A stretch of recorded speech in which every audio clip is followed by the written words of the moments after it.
السلام علیکم ورحمۃ اللہ وبرکاتہ۔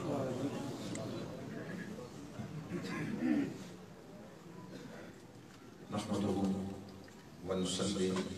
ونسلم علی سیدنا و مولانا محمد رسول النبی الامین الکریم الرؤوف الرحیم، اما بعد فاعوذ باللہ من الشیطان الرجیم، بسم اللہ الرحمن الرحیم۔ اللہ یجتبی الیہ من یشاء، صدق اللہ العظیم۔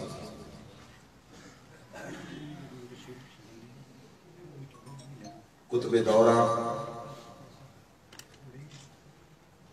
ولی زمان حضور سیدی و سندی و مرشدی حضور زندہ پیر قدس سر العزیز کہ فیض اور آپ کی وراثت روحانی کے وارث و امین حضور قبلہ پیر حبیب اللہ شاہ صاحب دامت برکاتہم القدسیہ، محترم المقام حضرت قبلہ پیر فخر نذیر قاسمی صاحب، محترم المقام جناب انار خان گوندل صاحب، صدر تحریک منہاج القرآن ضلع راولپنڈی، جملہ مشائخ اعظام، عظیم روحانی شخصیات، ارباب علم و دانش، صاحبان فضل و کمال، جلیل القدر علماء کرام، سادات و ثنا خانان گرامی قدر، عمائلین و معززین، مہمانان ذی وقار، وابستگان تحریک منہاج القرآن و جملہ فورمز، اور آج کی اس عظیم تقریب سعید کے جملہ معزز و مکرم اور خوش بخت و سعادت مند حاضرین و شرکاء، اللہ جل مجدہ کا بے حد و حساب شکر کہ جس نے ہمیں ایمان اور اسلام کی عظیم نعمتیں بلا استحقاق محض اپنے فضل سے عطا فرمائیں، اور پھر ان نعمتوں کی حفاظت کے لیے ہر زمانے اور ہر علاقے میں مفید اور مؤثر نسبتیں بھی عطا فرمائیں، اور اس طرح حفاظت ایمان، اقامت دین، احقاق حق اور ابطال باطل کے سلسلے کو قیامت تک جاری رکھنے کا اپنی قدرت اور اپنے امر سے اہتمام فرمایا۔ بحمد اللہ تعالی آج ہم ایسی ہی عظیم، مفید اور مؤثر نسبتوں کے سائے میں اللہ کی بارگاہ میں شکرانہ نعمت ادا کرنے کے لیے یہاں پر اکٹھے ہیں۔ چند کلمات اپنے لیے بے انتہا شرف و سعادت سمجھتے ہوئے آپ احباب کی گوش گزار کرنا چاہتا ہوں، اور جہاں سے ابتدا کر رہا ہوں وہ یہ کہ اس کائنات میں واقعہ آدم و ابلیس سے ایک معرکہ خیر و شر کی ابتدا ہوئی، وہ ہمیشہ جاری رہا، جاری ہے اور جاری رہے گا۔ بقول اقبال کہ ستیزہ کار رہا ہے ازل سے تا امروز، چراغ مصطفی سے شرار بولہبی۔ رزم حق و باطن کہ اس سفر میں موسیٰ و فرعون، ابراہیم و نمرود اور حسین و یزید بڑے اہم اور نمایاں سنگیں بھی ہیں، اور یہ سفر کی ڈائریکشن اور اس کی سمت طے کرنے کے لیے ہمیشہ مینارہ نور کی حیثیت اختیار کیے رکھیں گے۔ اس داستان عظیمت میں لا تعداد صاحبان بصارت و حکمت نظر آتے ہیں۔ آسمان رشد و ہدایت کے ان درخشندہ ستاروں میں عصر حاضر کا سب سے نمایاں اور سب سے روشن و رخشندہ نام وہ حضور شیخ الاسلام ڈاکٹر محمد طاہر القادری مدد اللہ علیہ۔ اس مملکت خدا داد پاکستان جو اسلام کے نام پر حاصل کی گئی، مگر قائد اعظم کی اچانک اور فوری وفات کے بعد یہاں اسلام کے نام پر جو ہاتھ اور جو کام دکھائے گئے وہ ایک بھیانک تاریخ ہے۔ فکری انتشار، نظریاتی انتہا پسندی اور فرقہ واریت کے ساتھ علاقائیت، لسانیت اور رنگ و نسل پرستی نے وحدت قوم کو پارا پارا کر کے رکھ دیا، جس سے تکفیر، دہشت گردی اور تخریب کاری کے جن باہر نکل کر بے لباس محو رقص ہوئے، فتنہ و شر اور قتل و غارت گری کے اس ماحول میں جس نے اعتدال و توازن، محبت و یگانگت، تحمل و برداشت اور تبادلہ خیال پر مبنی امن و آشتی کا جو پیغام دیا، اس محسن ملت اور خادم دین و امت کا نام طاہر القادری ہے۔ حاضرین محترم، اسی طرح جب علمی جمود طاری تھا، جب ہر طرف فکری تعطل تھا، تقلید کے نام پر امت پر ایک جمود طاری تھا، اسی لمحے بالکل ساتھ ساتھ اگر ہم دیکھتے ہیں تو خانقاہی نظام اور سجادہ اور خانقاہ کا ماحول محض بے ہنگم حرکات سے لبریز اور دریغ گوئی پر مبنی بے حقیقت اور لفظ کرامات سے عبارت تھا۔ بقول چراغ گولڑا پیر نصیر کہ رسم بیعت کو دستگیری سمجھے، رسم بیعت کو دستگیری سمجھے، گدی پہ بیٹھنا فقیری سمجھے، پیری کی حقیقت کو نہ سمجھے کچھ فقیر، قبروں کی مجاوری کو پیری سمجھے۔ اس ماحول میں جب روحانیت کے نام پر، ولایت کے نام پر ہوس زر کا بازار گرم تھا، اور اس کا بھی نقشہ پیر نصیر صاحب نے کھینچا کہ درگاہ جو آمدن سے تعبیر نہیں، یہ بارگاہ علم ہے جاگیر نہیں۔ وہ پیر تھے، گدیاں تھی جن کی محتاج، گدی کا جو محتاج ہو وہ پیر نہیں۔ جب ہر طرف یہ ماحول تھا، اس میں رب ذوالجلال نے اپنے کرم کا ایک ظہور ایک اور چشمہ ولایت اور روحانیت کی شکل میں کیا، اور غوث زمان، قطب دورہ حضور زندہ پیر علیہ رحمت اور دنیا بھر میں فیضان روحانیت کو پھیلانے کے لیے پھر آپ کے ساتھ اللہ رب العزت نے ایسے صاحبان اخلاص کو اکٹھا کیا اور ان کے گرد جمع کیا کہ یہ فیضان روحانیت وہ شرق سے غرب تک پھیلنے لگا۔ اس وقت پھر باعث توفیق و الہی اور بفیضان تاجدار کائنات حضور زندہ پیر علیہ رحمت نے حقیقی تصور زندہ روحانیت،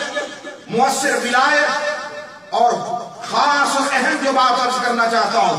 حدود شریعت کی پابند طریقت کا احیاء کیا، اور قلوب و ارواح انسانی ہی نہیں، پتھروں اور پہاڑوں کو بھی ذکر آشنا کیا ہے، اور وہ فیض نہ صرف جاری ہے بلکہ ہر گزرتے دن اور لمحے کے ساتھ شرق سے غرب تک اطراف و اکناف عالم میں اس کا فروغ جاری ہے۔ اور آج بحمداللہ تعالی حضور پیر جی نے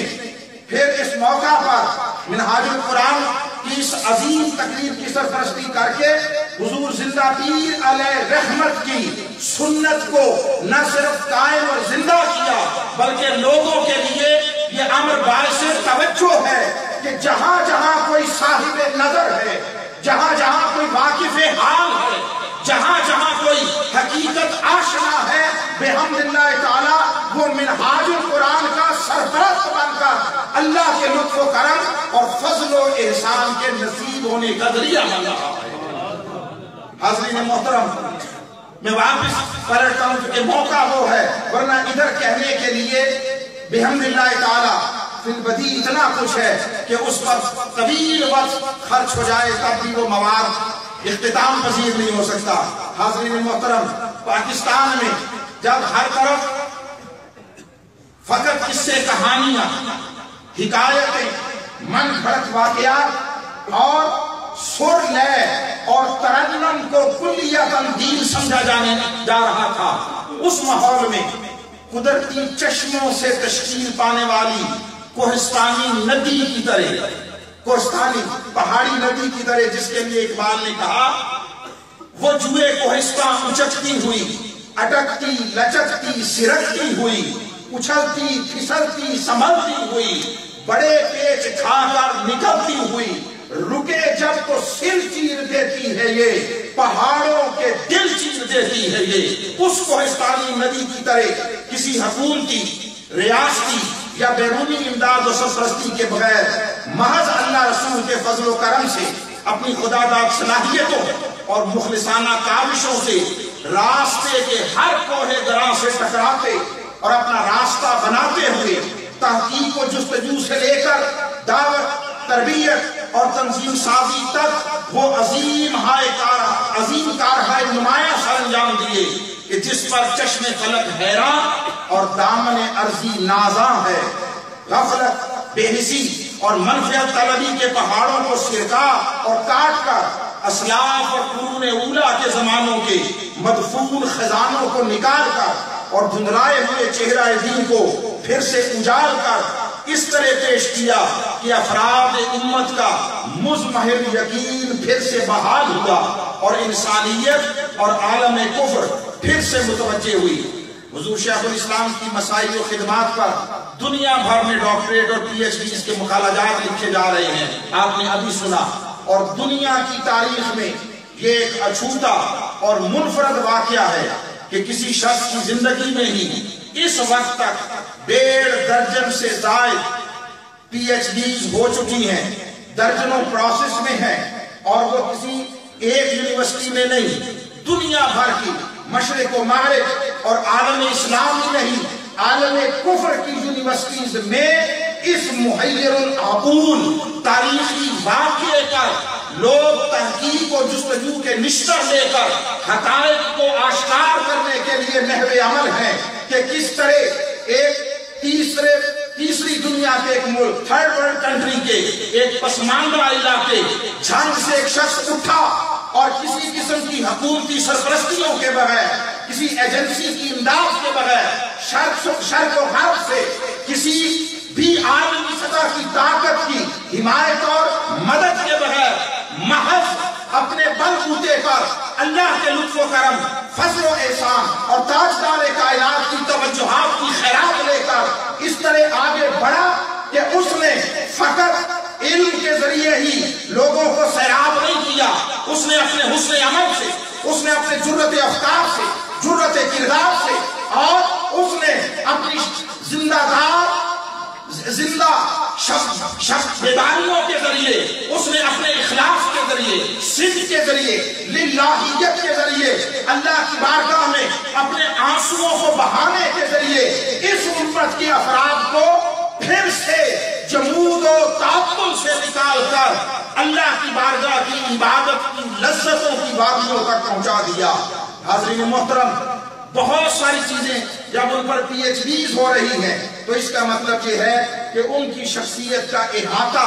کسی ایک مقالے میں کرنا ممکن نہیں۔ میں چند اہم چیزوں کی طرف توجہ دلانا ضروری سمجھتا ہوں۔ سب سے پہلی شے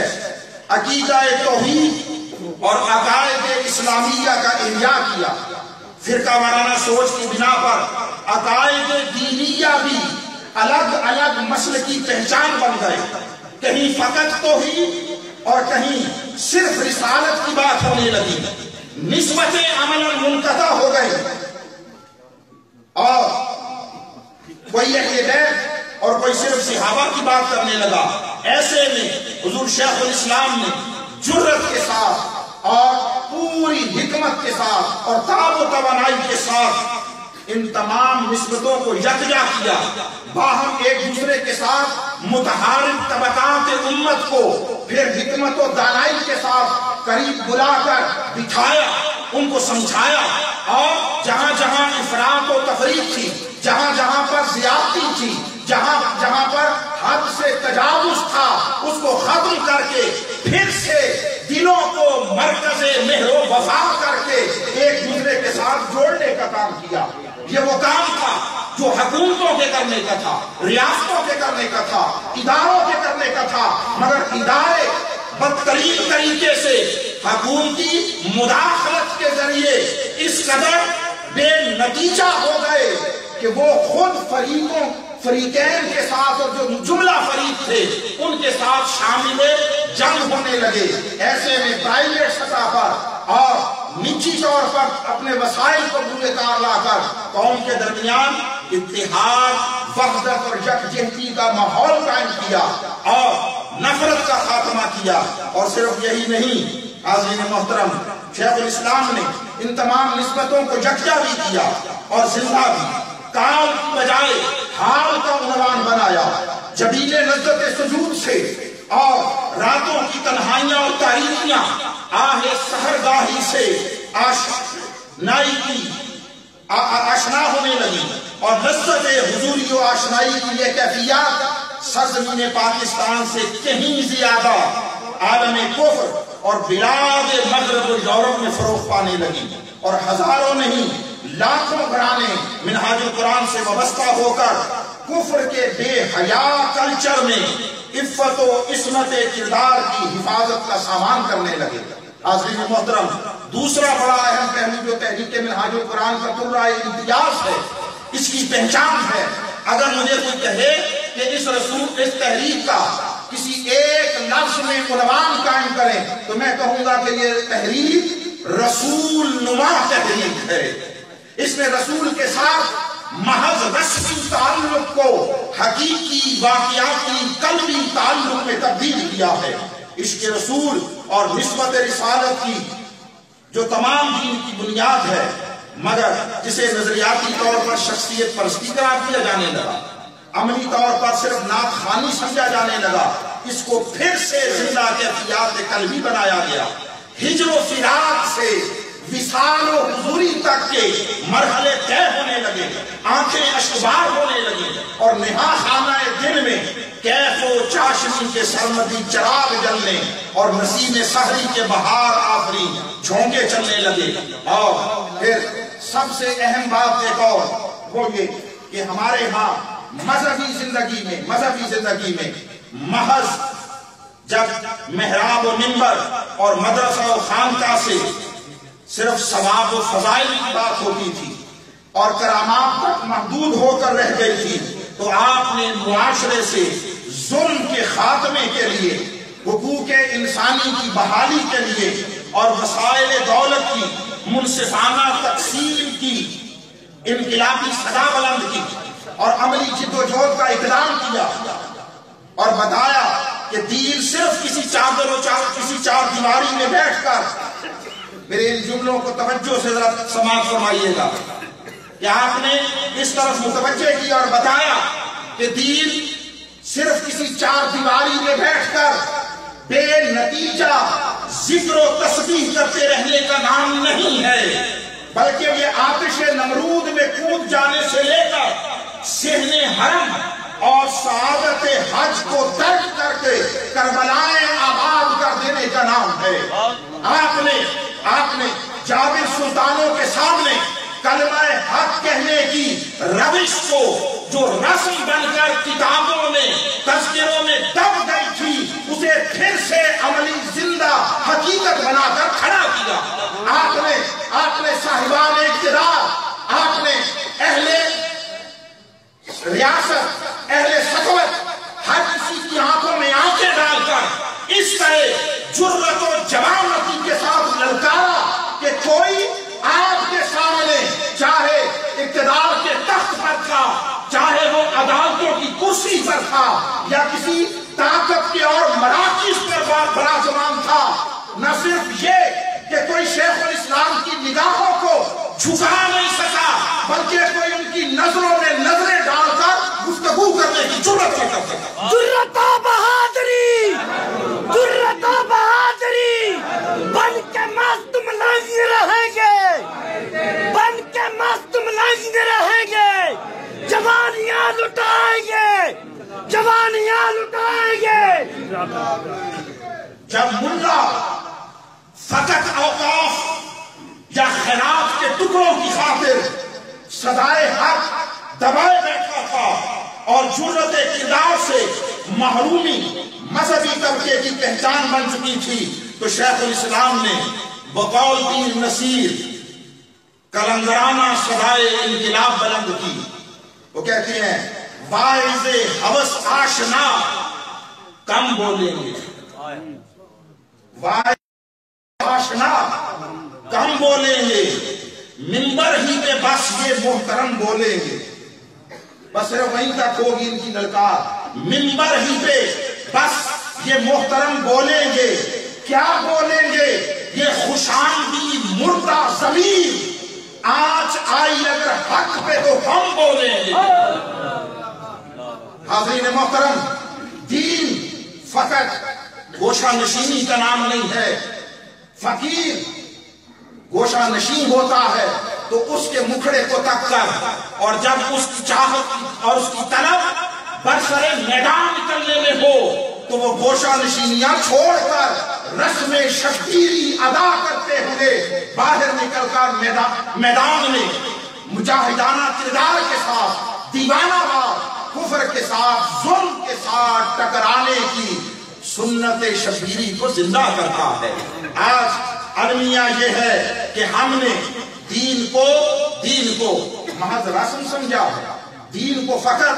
حصول ثواب کا ذریعہ سمجھا ہے، دین کو فقط آخرت کی الجھنوں کا مداوع سمجھا ہے، دین کو فقط چند ذاتی جو انسان کی طبیعت اور مزاج ہیں ان کے مطابق حصول لذت سمجھا ہے۔ دین اگر لذت ہے تو یہ لذت فقط تصویر میں نہیں ہے، یہ لذت اس سے کہیں بڑھ کر تلوار کی دھار پہ چل رہی ہے۔ دین کی وراثت اہل بیت کے پاس ہے، دین کی حفاظت وہ صحابہ کے پاس ہے۔ میں کنکلوژن کی طرف آتے ہوئے جس بات کی طرف متوجہ کرنا چاہتا ہوں کہ وہ دور جس میں حضور شیخ الاسلام نے اپنے کام کی ابتدا کی، وہ 15ویں صدی کی ابتدا تھی۔ 15ویں صدی، 14ویں صدی اپنے اختتام کو تھی، اور آقا علیہ السلام نے فرمایا کہ اللہ میری امت میں ہر صدی کے کونے پر ایک ایسا شخص پیدا کرے گا جو دین کی تجدید کر کے پھر سے لوگوں کے مضمحل اعتماد کو یقین و ایمان سے بدل کر دین کو پھر سے اپنی عملی قدروں کے اعتبار سے معاشرے میں زندہ کر دے گا۔ یہ فرمان رسالت محمد صلی اللہ علیہ وسلم ہے۔ اور ساتھ یہ بھی فرمایا کہ کوئی شخص دین کو اس وقت تک زندہ نہیں کر سکتا جب تک کہ اس کے وہ تمام اطراف و جوانب کو اپنی جد و جہد کے احاطے میں نہ لے لے۔ میں محض عقیدت و محبت کی بنا پر نہیں، پوری حقیقت پسندی کے ساتھ یہ بات کہتا ہوں کہ صرف ملک پاکستان ہی نہیں، شرق سے غرب تک پوری دنیا میں کوئی ایک شخص حضور شیخ الاسلام کے سامنے شرق سے غرب تک کسی معاشرے میں ایسا کھڑا نظر نہیں آتا جس نے اس طرح دین کی جملہ پہلوؤں کا احاطہ کر کے دین کی تجدید کا کام کیا۔ اللہ نے یہ شرف و سعادت حضور شیخ الاسلام کو عطا کی ہے۔ حاضرین محترم، آئیے، محترم حق صاحب نے خوبصورت جملہ کہا آج کی اس گفتگو کے لیے۔ اتفاق ایسا ہے کہ راستے میں سفر میں آتے ہوئے دوران سفر میرے ذہن میں وہ آیت گزری تھی، اور وہ تھی مرج البحرین یلتقیان یام۔ یہ سمندر ہیں جو ساتھ مل کر چل رہے ہیں، ان میں سے ایک روحانیت کا سمندر ہے اور ایک علم، تحقیق اور جستجو کا سمندر ہے۔ ادھر سے حضور زندہ پیر علیہ رحمت کی نگاہ فیض رسا سے روحانیت کے چشمے کا فیض آ رہا ہے، ادھر سے حضور شیخ الاسلام کی علم، تحقیق، جستجو جستجو اور جگر کاویوں کا اور کاوشوں کا فیض، اس کا سمندر، یہ مل کر انشاءاللہ بہت جلد وہ وقت آئے گا کہ جب محض اس طرح چار دیواری کی دنیا میں نہیں بلکہ ملک پاکستان کے ایک ایک گوشے، ایک ایک چپے اور ایک ایک کونے پر انشاءاللہ العزیز غلبہ اسلام کا خواب شرمندہ تعبیر ہوگا، جب اس دینی قدروں کو فروغ ملے گا، جب انسانی حقوق کے تحفظ کی ضمانت ملے گی، جب کوئی شخص اس سرزمین پر اولاً اور بعد ازاں دیگر حد و حدود کو کراس کرتے ہوئے کوئی شخص حقوق سے محرومی کا شکار نہیں ہوگا۔ حاضرین محترم، دو جملے اختتام پر کہتے ہوئے گفتگو ختم کر رہا ہوں۔ یاد رکھیے، دین فقط اپنا سر